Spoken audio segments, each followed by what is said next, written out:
नमस्कार मित्रांनो आणि तुमचा सर्वांचा परत एकदा थेट कोकणातून स्वागत. आणि आता पाऊस थांबला आहे. आता मी जातोय भात कापायला बघा. आणि आपली खलाटी आहे आणि खलाटीला एक माणूस दिसत नाही, एक माणूस.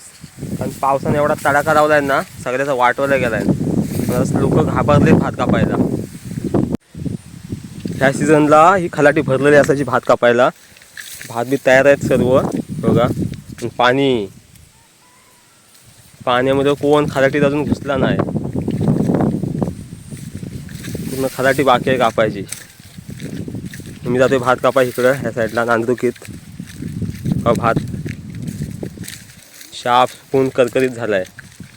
पण पावसाला रोग येतो रोज. संध्याकाळ झाली की आला.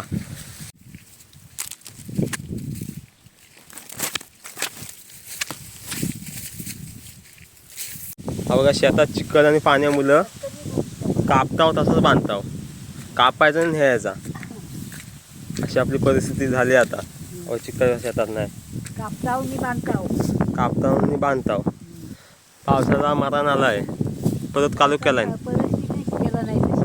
कालू केलाय परत. कादो केला नाही पटकन हा